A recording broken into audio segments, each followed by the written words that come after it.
মৰমৰ ছাত্ৰ ছাত্ৰীসকল, মই তোমালোকৰ বাবে আৰম্ভ কৰিবলৈ ওলাইছোঁ সমাজ বিজ্ঞানৰ এটি নতুন অধ্যায়। সেইটো হ'ল শ্ৰমৰ সমমৰ্যাদা আৰু সমমূল্য।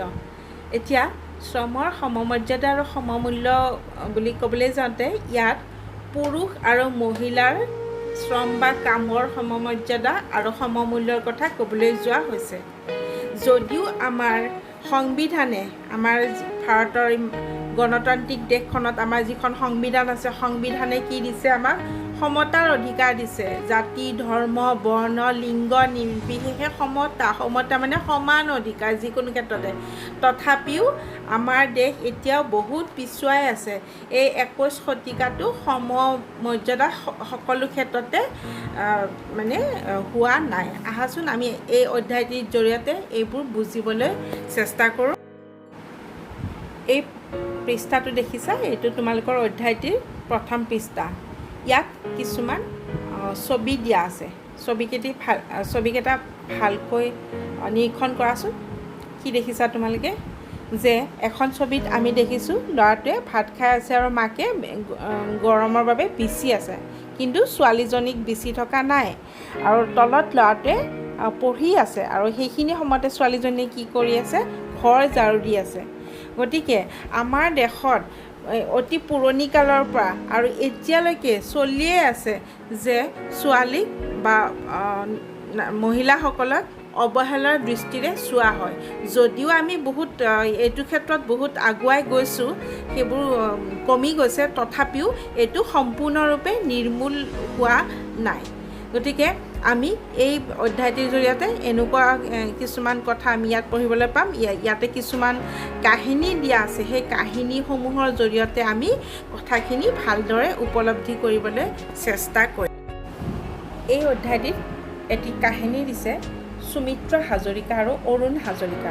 অৰুণ হাজৰিকা এজন চাকৰিয়াল লোক। তেওঁ ৰাতিপুৱাতে সুমিত্ৰাই ৰান্ধি দিয়া ভাত খাই পেলাই চাকৰিৰ কাৰণে ওলাই যায় আৰু গধূলি পৰত চাকৰিৰ পৰা ঘৰত আহি পায়। কিন্তু সুমিত্ৰাই ঘৰখনত থাকি ঘৰখনৰ গোটেইবোৰ কাম কাজ অকলে কৰে। ৰন্ধা বঢ়া, ধোৱা পখলা, তেওঁৰ শাহুৱেক আছে, শাহুৱেকৰ দৰৱ পাতিৰ খিয়াল ৰখা, আলহী সোধা, আৰু ছোৱালী এজনী আছে তেওঁলোকৰ অঞ্জলিৰ পঢ়া শুনা চোৱা, বাহিৰৰ পৰা বজাৰ কৰি অনা ইত্যাদি ইত্যাদি নানান ধৰণৰ কাম গোটেই দিনটো ৰাতিপুৱাৰ পৰা একদম ৰাতি শোৱালৈ সময়লৈকে কামেই কৰি থাকে।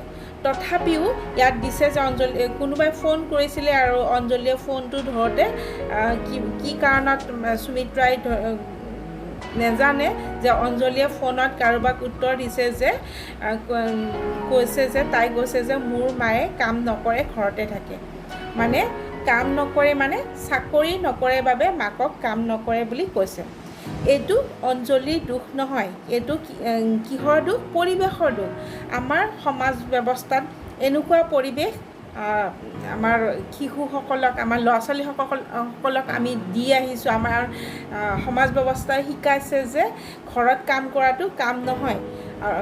গতিকে ইয়াত কাহিনীটো ধুনীয়াকৈ দিয়া আছে, তো মই এইখিনি থুলমূলভাৱে তোমালোকক কৈ দিলোঁ।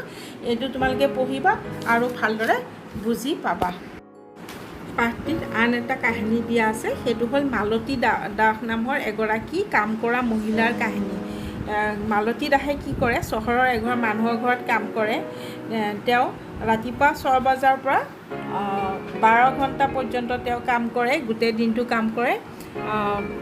ৰন্ধা বঢ়া, কাপোৰ ধোৱা, কাপোৰ ইস্ত্ৰি কৰা ইত্যাদি ইত্যাদি বিভিন্ন ধৰণৰ কাম 12 ঘণ্টা কাম কৰে।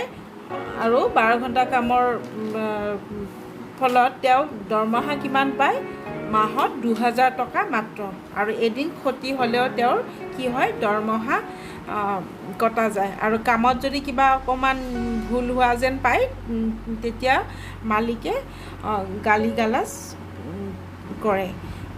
আনহাতে আন এটা কাহিনী দিয়া আছে ৰফিকুদ্দিন নামৰ মিস্ত্ৰী এজনৰ। সেই মিস্ত্ৰীজনে কাঠ মিস্ত্ৰী হয়। তেওঁ কি কৰে? ফ্লেটত কাম কৰি আছে, দৈনিক হাজিৰা কৰে। দৈনিক হাজিৰা তেওঁ 7 ঘণ্টা কাম কৰিবলগীয়া হয় আৰু মাজত 1 ঘণ্টা খোৱাৰ ছুটিও পায়।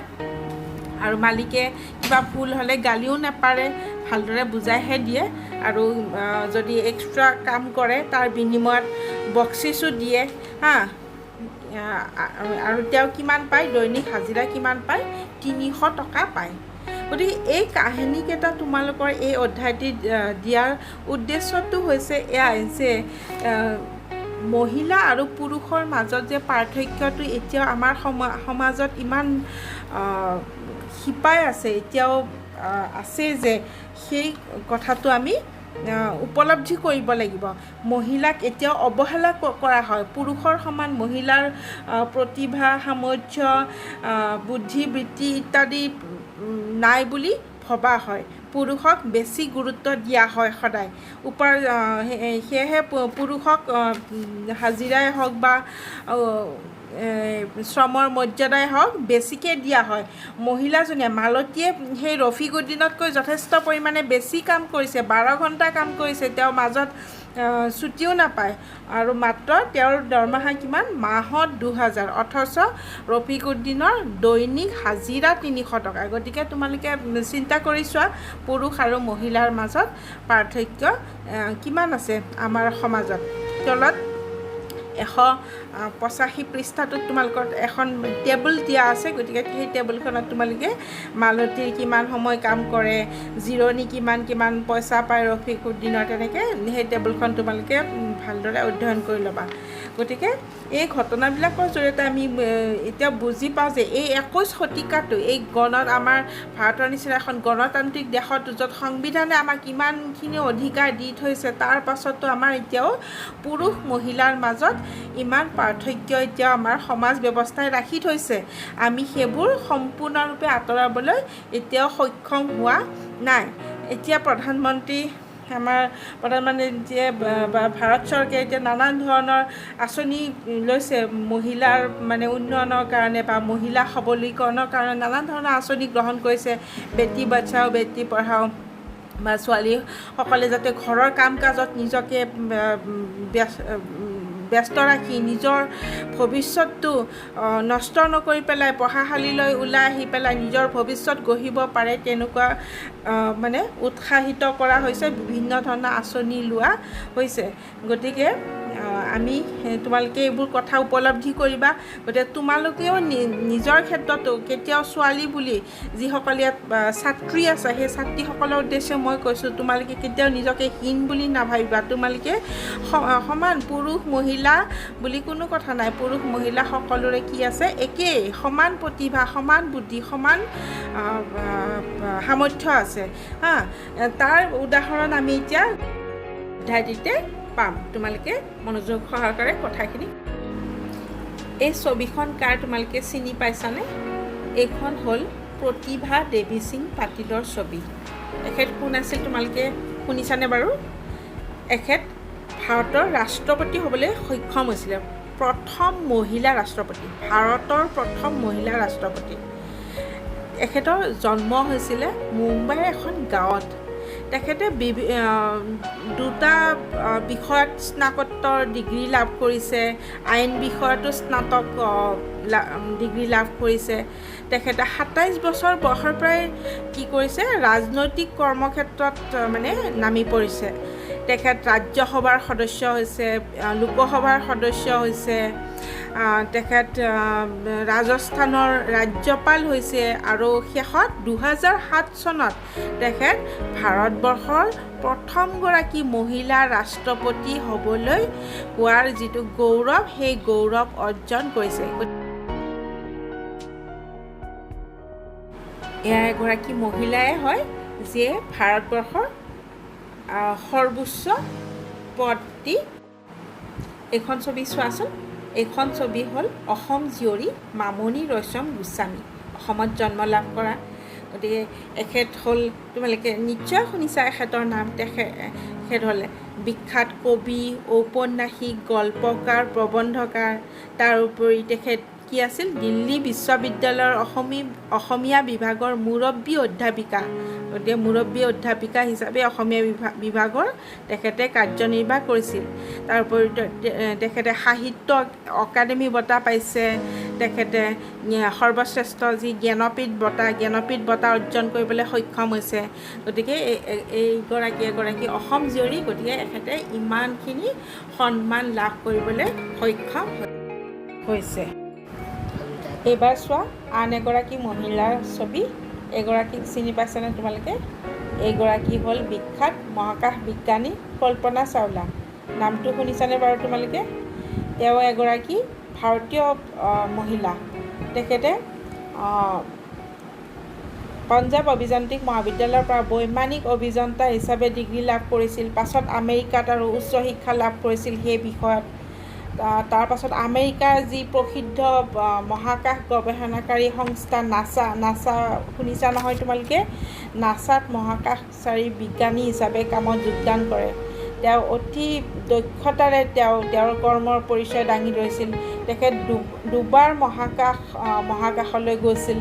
প্ৰথমবাৰে খুব সফলতাপূৰ্বকভাৱে তেওঁ ঘূৰি আহে সেই মহাকাশ যাত্ৰাৰ পৰা। আৰু দ্বিতীয়বাৰ খুব দুৰ্ভাগ্যজনকভাৱে 2003 চনৰ 16 জানুৱাৰীত তেওঁ গৈছিল আন কেইজনমান মহাকাশচাৰীৰ লগত। কিন্তু তেওঁ ঘূৰি অহাৰ পথত পৃথিৱীত অৱতৰণ কৰাৰ আগমুহূৰ্তত মহাকাশযানখনৰ যান্ত্ৰিক বিজুতিৰ ফলত তেখেতৰ মৃত্যু ঘটিছিল। গতিকে যা হওক, তেখেতে এগৰাকী ভাৰতীয় মহিলা, কি প্ৰচুৰ সম্ভাৱনীয়তা আছিল। কিন্তু আমাৰ সকলোৰে বাবে, আমাৰ মানৱ জাতিৰ বাবে দুখজনক কথা যে তেখেতে অকালতে মৃত্যুক সাৱটি ল'বলগীয়া হ'ল। গতিকে ছাত্ৰ ছাত্ৰীসকল, আমি জানিব লাগিব যে ইয়াত যিকেইটা আমি উদাহৰণ আমি পালোঁ, সেইকেইটা মাত্ৰ কেইটামান উদাহৰণহে। বিশ্বত আৰু এনেকুৱা বহুতো মহিলা আছে যিয়ে বিভিন্ন কৰ্মক্ষেত্ৰত আগুৱাই গৈছে, নিজকে নিয়োজিত কৰিবলৈ সক্ষম হৈছে। মানে ইয়াৰ জৰিয়তে এইটোৱে প্ৰমাণ কৰিবলৈ বিচৰা হৈছে যে মহিলাই নোৱাৰা কাম নাই, যে পুৰুষৰ সমানে মহিলাৰো সমানে দক্ষতা, কৌশল, বুদ্ধি সকলোখিনি আছে, সম্ভাৱনীয়তা সকলোখিনি আছে। গতিকে আমি মহিলাক কেতিয়াও হেয় বুলি ভবাটো উচিত নহয়। আৰু মহিলাই ঘৰত কৰা কামৰো স্বীকৃতি পোৱা উচিত।